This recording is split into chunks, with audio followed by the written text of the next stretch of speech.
bungkus rokok ada kalimat yang memberikan peringatan. Idhafatan ila lawhatil i'lanat al-kabirah al-mansubah fi jawanibis syawari' ar-ra'isiyah. Begitu pula baliho-baliho, ya, flyer-flyer yang ada di poster-poster yang ada di pinggir-pinggir jalan, itu semua menyatakan bahwa ketika itu adalah iklan rokok, maka ada tulisan. Ini di sini mislu ma wujida fi Madinah Jakarta, sebagaimana yang ada di kota Jakarta. Wala tataman al-ibarat al-atiyah. At-tadkhin yusabbibu saratan wa sakatatul qalbiyah, ya, wal unnah wal awaiq fil haml wal janin. Merokok dapat menyebabkan kanker, serangan jantung, impotensi, dan gangguan kehamilan dan janin, gitu ya. Itu dulu, kalau sekarang rokok membunuh. Oh ya, sekarang langsung ya, rokok membunuhmu gitu ya. Ini masih nggak mempan juga tadi. Itulah. Tapi gini ya, jadi memang Bapak itu sebenarnya tidak anti, maksudnya ketika ada orang merokok gitu ya, tidak langsung, maksudnya jangan deketi orang itu, dia merokok, enggak, tidak anti dengan orang merokok. Namun ya, dan sangat kita pahami bahwa Bapak sebagaimana dulu mondok di Jawa Timur, tentu kawan-kawannya banyak yang merokok gitu ya. Tapi Bapak sama sekali tidak, ketika ditanya orang kenapa nggak merokok, Bapak jawabnya nggak bisa gitu. Ya, kenapa nggak ngerokok? Nggak bisa ngerokok. Mungkin pernah nyoba lalu batuk-batuk atau gimana gitu ya. Intinya nggak bisa aja. Lalu sampai sekarang, maksudnya sampai Bapak wafat sama sekali nggak pernah ada riwayat Bapak pernah merokok. Dan itu menjadi sangat asing karena adiknya Bapak ya, yang laki-laki semuanya, kakak-kakaknya Bapak itu semua perokok berat. Dan entah, saya tidak mengatakan ini ada pengaruh dari kuliah Bapak di Saudi, tidak, karena mungkin sejak di Tebu Ireng pun juga sudah demikian gitu ya. Dan itu berpengaruh pada kami ya. Jadi saya juga sampai sekarang sama sekali tidak tertarik dengan yang namanya rokok. Ya, dulu zaman di pondok mungkin ya anak-anak nawarin gitu ya. Saya nyobain 1-2, tapi nggak tahu ya. Mungkin kalau anak-anak yang merasa enak gitu ya, langsung hampir tiap hari akhirnya ketagihan. Nah, kalau saya tuh kayak nggak tahu ya, otak saya tuh nggak kompatibel gitu untuk menerima rokok tuh. Jadi ibarat ya ada slot gitu di rokok yang harus nyambung di otak gitu ya, dimasukkan. Nah, itu otak saya tuh nggak nyambung gitu. Kawan-kawan juga banyak yang dulu kan ya, kalau nggak ngerokok nggak maco gitu lah ya. Kalau dikatain kamu nggak ngerokok, kamu kayak cewek aja. Terus tak liatin nih, sini lihat sini, tuh lihat tuh pada banci-banci di lampu merah pada merokok tuh. Tak liatin. Ya, jadi emang ini tergantung selera.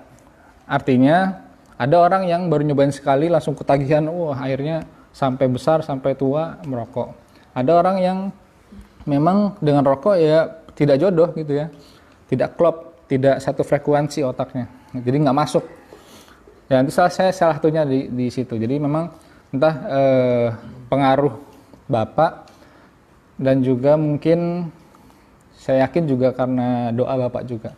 Ya, tentu ada doa-doa baik yang Bapak berikan setiap hari ke saya, dan alhamdulillah salah satunya adalah untuk menghindari rokok. Saya kalau merokok sangat mudah. Saya dari kecil ya sudah tinggal dengan mahasiswa seperti antum sini. Jadi kan pondok dulu kan di sana ya, di Gedung Putri kan. Nah, itu saya setiap pulang sekolah langsung main aja ke pondok ya sama mahasiswa. Jadi kalau bisa dibilang saya ini anak SD tapi mainnya sama mahasiswa. Kalau saya mau merokok gampang, mahasiswa banyak yang merokok ketika itu di sana. Maksudnya ya entah diam-diam entah bagaimana. Kalau saya mau minta gampang. Nah, tapi ya itu tadi, karena saya juga tidak anti dengan orang merokok, saya juga tidak ada ketertarikan sama sekali. Bahkan dari saya kecil saya mondok, saya di manapun, bahkan di Madinah ketika ada shisha, kafe atau apa, saya nggak sama sekali tidak tertarik. Itu saya rasa ada pengaruh langsung dari orang tua, gitu ya. Maka orang tua yang ingin anaknya sehat tidak merokok juga dia harus tidak merokok, ya. Meskipun ya kita tahu ya bahwa orang tua biasanya saya nggak mau anak saya kena asap rokok, ya kan, karena naluri batin atau naluri seseorang ayah, naluri seorang siapapun lah ya, itu memang tidak ingin anaknya menjadi buruk, tidak ingin seorang maling tidak ingin anaknya ikutan jadi maling, gitu ya. Tapi nggak tahu kalau koruptor ya. Kalau koruptor biasanya dibagi-bagi ke anaknya. Kalau ya maling atau perampok gitu ya, ketika diwawancara, kenapa kamu ini tuntutan ekonomi gitu ya, tanya anaknya, kalau jadi maling gimana? Tentu nggak mau. Sama seperti merokok, orang yang merokok nggak mau anaknya kena dampak buruk dari rokok, tapi dia tetap saja menikmati hal tersebut ya. Maling tetap saja menikmati perilakunya dan lain sebagainya. Jadi memang ada pengaruh langsung dari orang tua. Bapak juga nggak pernah ya, selama misalkan saya mondok nih ya, langsung diberi ujangan, jangan merokok apa segala, enggak. Ya itu entah kenapa memang saya dari SD juga tidak terpengaruh, meskipun hidup saya dengan para mahasiswa ketika itu. Nah, tapi mungkin ya kalau di pondok dulu sempat diminta cobain gitu ya, nah itu biasa, tapi saya tidak ketagihan. Ya. Walaysa hunaka ahadun minal atibba yunkiru hadhihi al-i'lanat at-tahdhiriyah. Tidak ada seorang dokter pun yang mengingkari adanya peringatan semacam ini. Fahada yu'tabar ijma'an minal atibba, sebagaimana ini adalah ijma' oleh para dokter ala dharari tadkhin. Bahwa khairud dalil ala anna fi tadkhin adraran, bahwa ini satu-satunya atau sebaik-baiknya dalil bahwa di dalam rokok itu ada zat-zat yang berbahaya. Itu. Namun ya kembali lagi kita tahu rokok banyak jenisnya. Ada yang pakai lintingan sendiri, ada yang beli, ada yang macam-macam, ada yang pakai carutu dan lain sebagainya. Nah, itu dengan segala jenisnya ya, kita tidak mengerucut kepada satu jenis, namun secara umum saja. Sijar secara umum yaitu rokok yang dijual belikan di pasaran. Wa idza kana al-amr kadzalik, kalau begini urusannya, fahal ba'da dzalika nahtaj ila mazid minal bayan bi anna fi tadkhin adhar, apakah perlu penjelasan lebih bahwa ada kebahayaan dalam rokok? Ya, kan tidak perlu. Sudah dijelaskan tadi bahaya nikotin, sudah dijelaskan tadi ya, persentase orang meninggal karena serangan jantung dan kanker paru-paru disebabkan rokok. Sudah disebutkan bahwa pembuat rokok pun menuliskan kebahayaannya di bungkus rokok ya. Bukankah ini sudah menjadi alamat yang cukup, sudah menjadi tanda yang cukup, isyarah yang cukup bahwa dalam rokok ada hal-hal yang berbahaya. Lalu wahal ba'da dzalika kulli nahtaj ila syarah bi anna tadkhin laisa mimma sakata anhu syara'. Apakah kita masih ragu nih kalau ternyata rokok itu tidak pernah dibicarakan oleh syara'? Wahal ba'da dzalika kullihi na'khud biqauli Syaukani al-qail bi anna tadkhin laisa fihi dharar fil ajal wal ajal. Nah, apakah kita mau mengambil pendapat yang sebelumnya kita pernah bahas kemarin ya, Syaukani, tapi ada sanggahan. Ya tadi kemarin ya, nadharan ila makati Syaukani al-ilmiyah alladhi qad yu'athir ra'yuhu fi hadzal mawdu' ala ba'dil muslimin. Karena ada kalanya pendapat Imam Syaukani ini berpengaruh bagi sebagian orang. Apakah kita masih mau menggunakan pendapat tersebut setelah udah ada bahwa eksperimen atau ada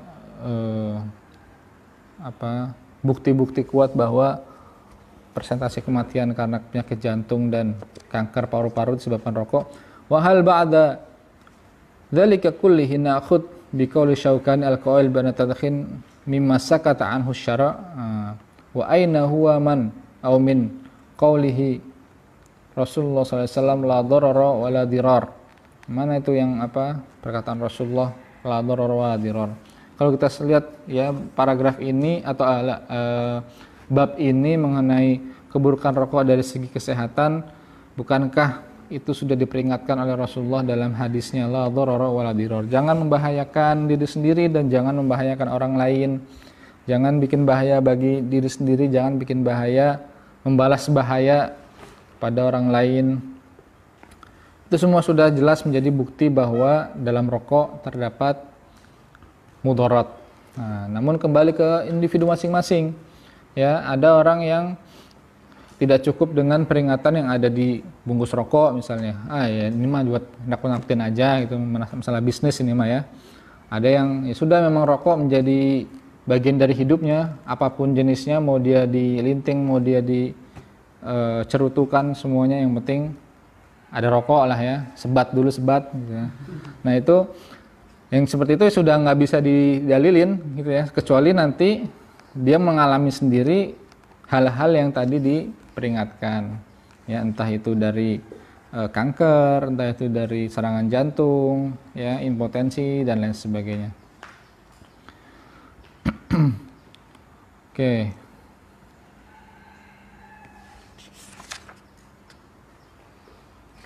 Li'anal akil yakfi bil isyarah. Orang yang berakal itu cukup dikasih ya isyarat saja itu sudah paham. Adrar dukhan al-maliyah. Adrar dukhan al-maliyah. Ini saya membahas apa yang ada di kitab ini ya. Jadi terus juga tadi tambahan-tambahan pendapat saya itu ya berdasarkan pengalaman saya dengan Bapak. Karena Bapak memang sangat concern dalam masalah ini, terutama dalam kesehatan. Ketika membahas halal dan haram, maka rokok harus dimasukkan. Sebab rokok seringkali masuk ke ranah syubhat.